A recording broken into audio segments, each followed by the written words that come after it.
này, cái này. Oh, wow. Ngon này. Oh my god. Wow rồi. Này men đi nhỉ. Ăn xây dựng. Trời. Đây nè. Ăn đồng lương xây dựng. Cho nó bán mới giá này. Ngon. Ngon này, là lâu luôn này. Bán đấy. Này mà làm bóc ạ. Này, bóc ạ. Nơi đa nơi phòng. Wow, làm mà đâu. Trời mong phui ạ. Để bắt phui chào. Trời. Đây à. Bà gió này. Nè. Oh no. Bay anh bay nè. Phui à, tao mới phui.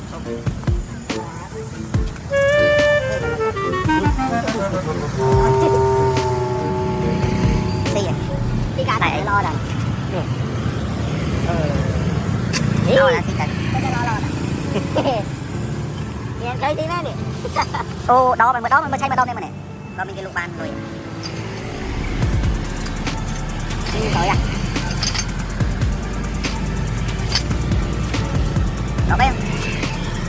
Mình ở bên lục bàn này nè. Lấy cái này mà ăn xây dựng. Thăng xây. Đi bọc bè đi. Xây không. Anh xây cái lụa xí đâu. Đây mau ăn. Dạ. Sao nó mất đấy. Trời nó sẽ đam miếng này. Hai sơ. Anh đi bà lai rồi.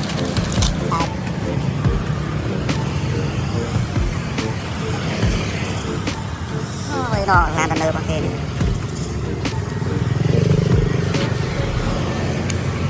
Đây, đại quýt.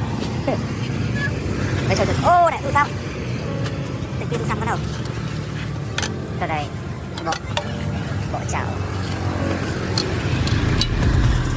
Mua tiền không tay kìa. Đúng đó. Đấy là nó tay không à.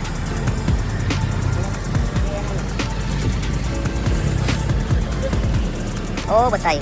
Anh cái do men chạy. Nhóm men chơi nè nó. Nhầm rồi cho dầm thon vịt nhưng ba sao là hết rồi. Xầy bật xầy. Ngon đây. Tôi đặt cô. Kê toàn đi khó nè. Kê toàn trong khắc hờ.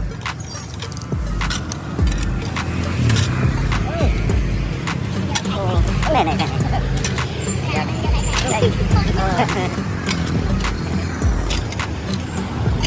Ba cho thằng Tây nghe nhóm thừa nắng. Cái thằng cả lâu luôn mấy cái này nè. Cái đẹp mỏ. Này xây không băng. Phải gọi lên nè. Này là đặc cô, trời bộ đặc cô nâng đó là mình. Đây nó. Rồi này. Này, đặc cô sao?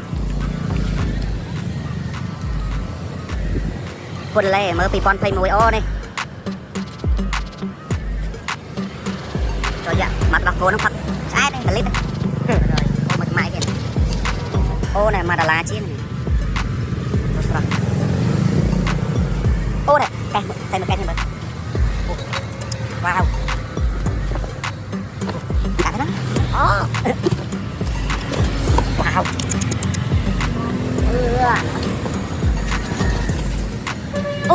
Tôi sắm. Wow. Tôi sắm đấy chứ. Này, iPhone này chứ.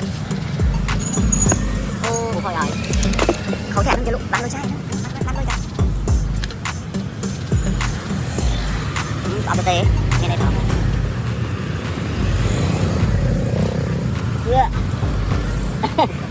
Tê miền hòn. Nè tôi sắp. Đi. Sắp rồi. Rồi đặt thăng xe mà thăng phải rồi.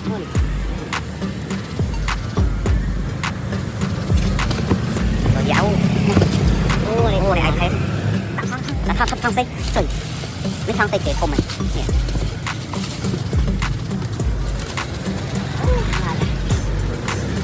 Mà lẽ hay lắm. Này mà chưa được. Tặng. Nó khâu bạch tịch nó lên. Đặt tục. Nó cái rồi không ai ạ. Cái một cái làm em đỡ mà ăn. Cái rồi nhưng mà ăn rồi. Đấy chứ. Đấy chứ. Rồi đó.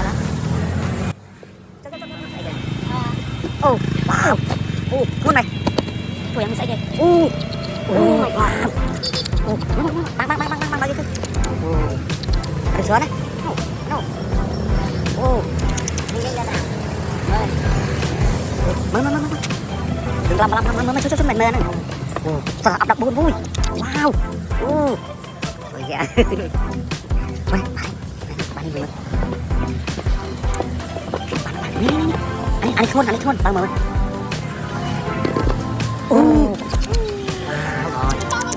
Tôi dặn nhông tay.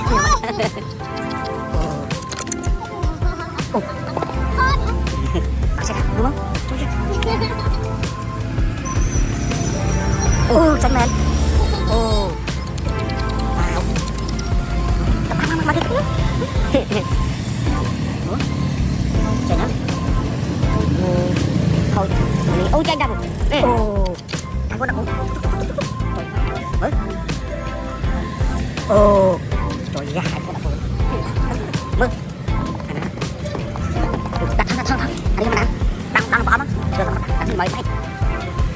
Đặt cho đi mời anh. Vô, cho nó không? Anh sao tôi sắp đấy. Ini men ini. Warna segini. Oke. Tom yani kita tengah.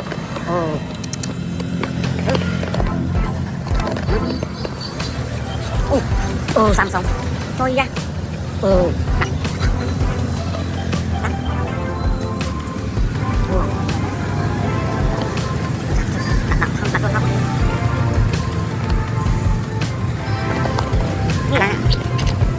Thấy kìa nè.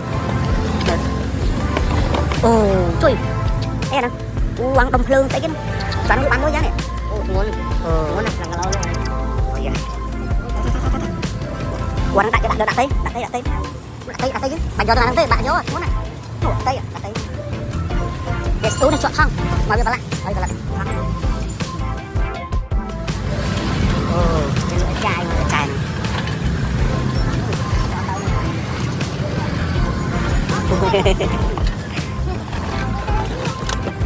Ấy bảo tê tê anh sẽ cái này anh anh sai lưng đi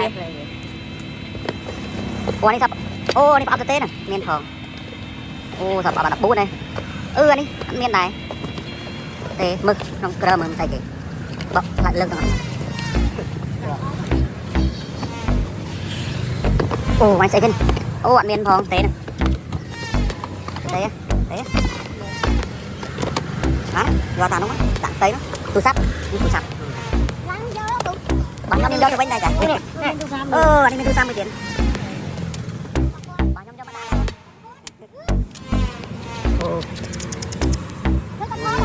anh tôi xong rồi